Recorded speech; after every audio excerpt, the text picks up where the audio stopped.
Alright, welcome to a certified classic. In the beat-em-up genre, this is widely considered to be one of, if not just the best example of what the genre can do. This is the Capcom arcade classic Final Fight. One of my favorites in this genre. I'm not a huge fan of the genre, it can get kind of repetitive, and they are designed basically just to eat your coins, but there are just certain games where you're like, it really clicks, and you're like, this is just great to play, and this is one of them. This is also another shining example of Capcom games just having some of the best characters in them. There's a Guy and Cody, but these guys aren't. These guys are nothing. They would eventually go on to be in a bunch of Street Fighter games, but the man we're here to play as is Mike Haggar.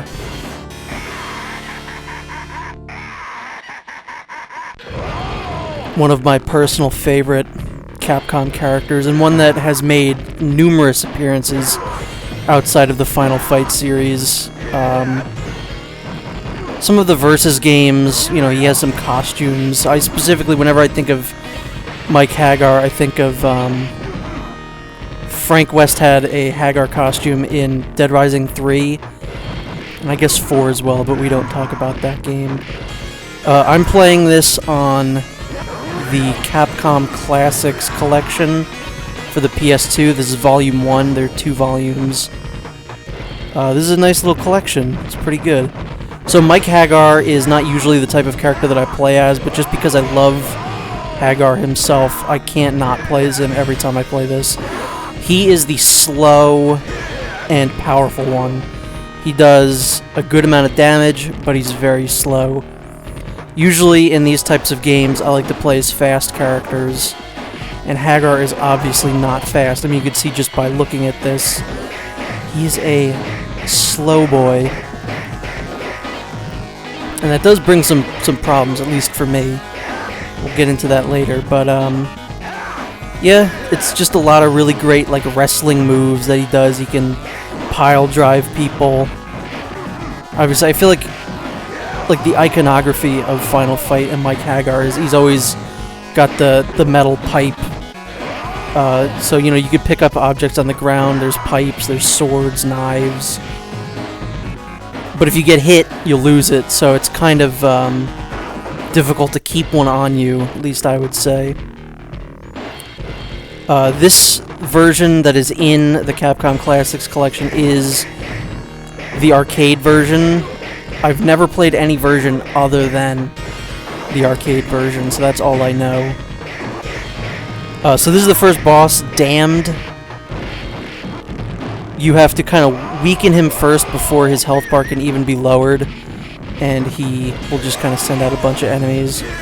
What was I saying? Oh yeah, I've never played any version other than this. I know the SNES version censored a lot of things. I think one of the things that it censored we're about to see.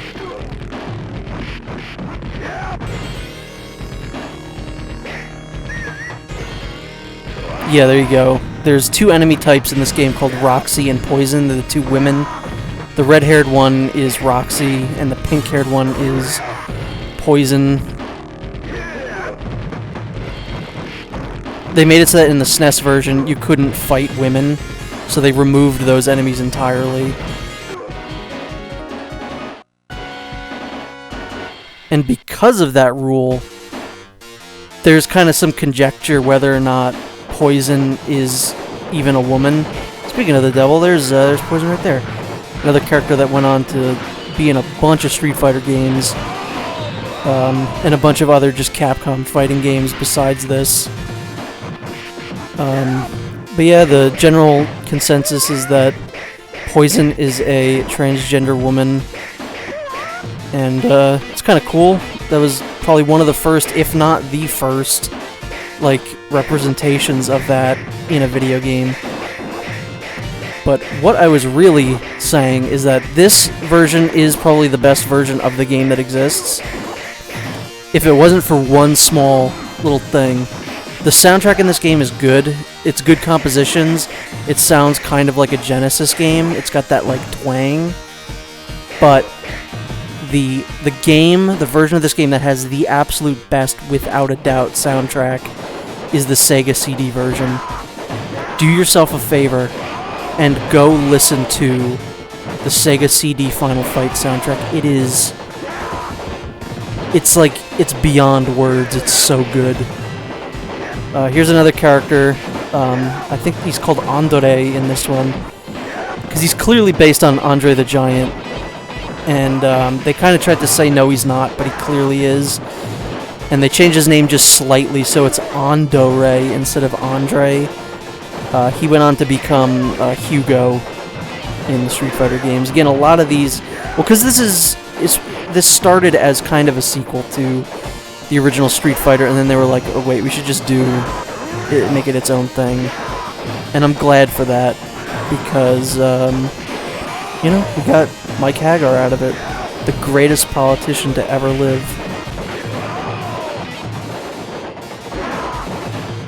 I've never played any of the other Final Fights. I know there's 2 on the SNES, but I've just never played them. Yeah, this game rules. This is one of those that when you play it, you're like, everything just makes sense. Everything gels. This is the peak. This is the epitome of what this genre could and should do.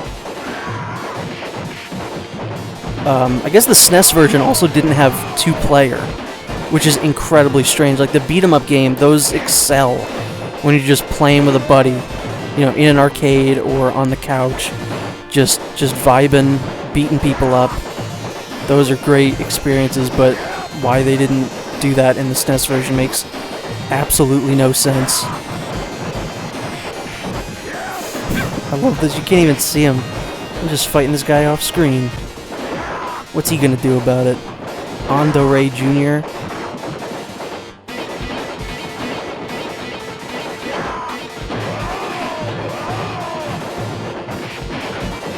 There are a couple of influences that Mike Haggar is like based on, and obviously he kind of accidentally predicted Jesse Ventura, because Mike Haggar was a wrestler first, and then he became a mayor, you know, and then Jesse Ventura was a wrestler, and then he was the governor of Minnesota. So that's kind of interesting that they predicted that. But one of my favorite parts in any Godzilla movie is an actor called Don Fire, Fyre, I think is how you spell it. But he is just this weird, like, colonel or captain or something in Godzilla Final Wars, and he's always been one of my favorite parts just because his character is so bizarre and out of place. But he looks exactly like Mike Haggar. And I guess just a couple years ago, he played Mike Haggar in like a fan film. And if that isn't the greatest casting of all time, like, go look at a picture of this guy and tell me he does not look exactly like Mike Haggar.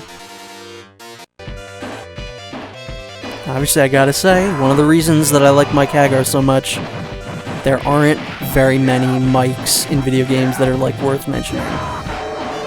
Like, really, think of another Mike in a video game. You can't do it, there aren't any. So, in terms of representation, this game's got a great Mike, and I appreciate that.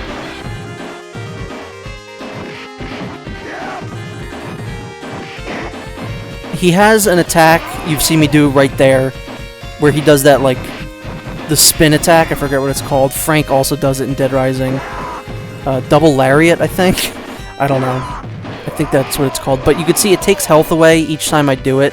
It's kind of a desperation move, like if you're surrounded by enemies, which on the arcade version is very easy to happen.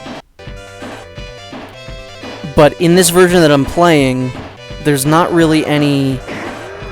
There's not like a penalty for that, because I can just keep... Well, you'll see. I'm about to die pretty soon, and that's on my last life.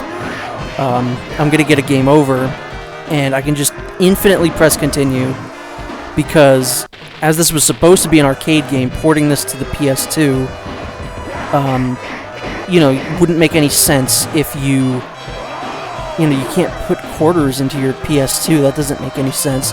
So they basically just made it so that continues are infinite, which I appreciate.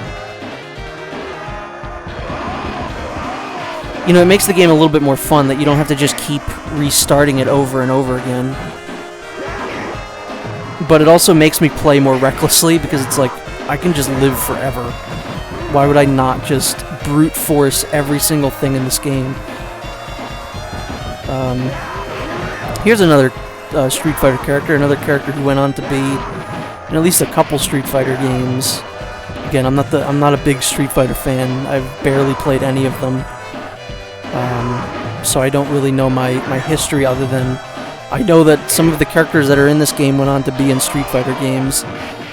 And Saddam is one of those. Him, Hugo, Poison, I think Guy and Cody also went on to kind of, even though the Guy and Cody are boring characters, just put Mike Haggar in every single Street Fighter game. And speaking of Street Fighter, here's something that directly connects it to the Street Fighter games, is this, you know, beat up the car mission. We love to see it, don't we, folks? This is just for points. You don't really get anything out of this. No, you do get something great. You get a good little cutscene here that's, I would say, worth watching.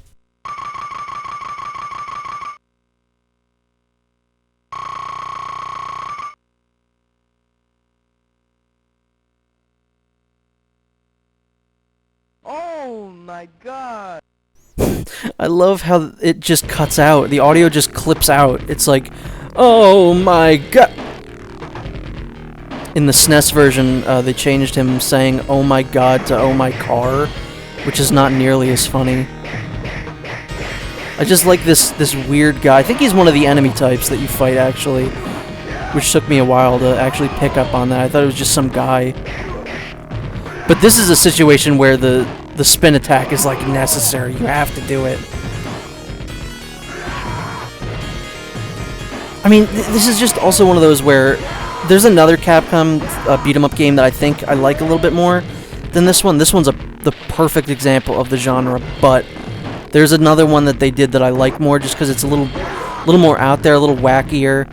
I'll probably play that right after this. But, the locations in this one are top-notch. Like, I love all the different locations you go to. It has such a good atmosphere to it, and again, the Sega CD version, this collection, it lets you, there's a lot of great options. The Capcom Classics collections are really great, but they let you turn all the sound effects all the way down, or they let you turn all the music all the way down. What I really should have done was turn the music all the way down and put the Sega CD version in. Also, I tried emulating the Sega CD version before this, and I have not been having very good luck with emulating the Sega CD recently. Because I was also going to play Snatcher, but I could not get that to run, even though I just did earlier this year and replayed that.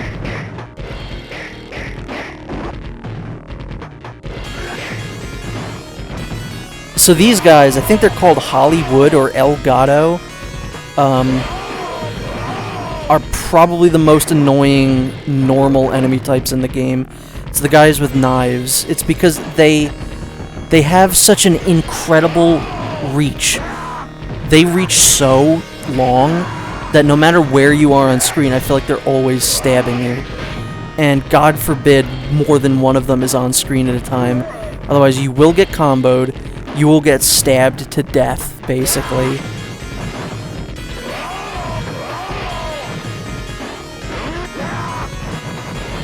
I kind of think it would have been cool, though, to see the Street Fighter characters in a game like this. Like, I like the Street Fighter characters. I've always said this. I'm not a huge fan of the Street Fighter games. They've just, in terms of fighting games, have never appealed to me. But I would love to see that cast of characters in a game like this. I think Capcom should revisit that concept. That's such a great opening move. Just body slam the one guy into the other. It's so good. I guess they re-released this not too long ago on the PS4. It's probably better res, but I feel like you lose something when you see them in HD like that. Maybe that's just me. Because a lot of these companies do like this really asinine thing where they're like, oh, you can smoothen out the graphics, and it never looks good, ever. They did that with the Darkstalkers compilation they put out in like the early 2010s. We're quickly coming up on my absolute least favorite part of the game. Maybe it's not so bad if you play as someone other than Haggar, but I can count the amount of times I've played as Cody or Guy on one hand, whereas Haggar is usually who I like to stick to. Maybe it's easier as one of those two characters because of how slow Haggar is, but this next part is particularly rough. Get out of here, Wong Wu. And I will say, I feel like the game stores your input sometimes, because you saw that first time I threw that knife. I did not mean to do that. Especially when you get knocked down, sometimes I'll just press A to get up quicker, and he'll get up and then instantly throw the knife, and that's not what we want. We in fact do not like to see that, folks. That guy was like actively avoiding me. He's like, this guy's just standing here punching. I should not go near him. Alright, so this guy, Eddie E, is the worst boss in the game. Yes, you can pick up his chewing gum that he spit out. It's disgusting.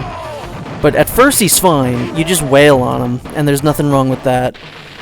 He spawns in enemies, which is annoying. I always hate that, but that's just the type of game this is. Once you get him down to a certain amount of health, he's gonna start shooting you, and I think it's a combination of a couple different things. I have a really bad issue with the depth perception in this game, because there's different planes. You can go up and down, like he is on a different plane right now, and that to me looked like he was not on the same plane as me, so I figured I wouldn't get shot, but I did. So it's almost impossible to gain enough speed to get close to him to attack him. So I think right around here I'm going to speed the footage up. Yeah, here we go. It took so long just to get one last attack on him, which is really all I need. It's the most frustrating part of the game, for me anyway. So now that we're near the end of this, that is the end of part 1. I hope you enjoyed this. I'll see you in part 2, which might be the last part. I don't know. This is like a 40-minute game. I might have to do 3 parts, I don't know. But thanks for watching, and see you next time.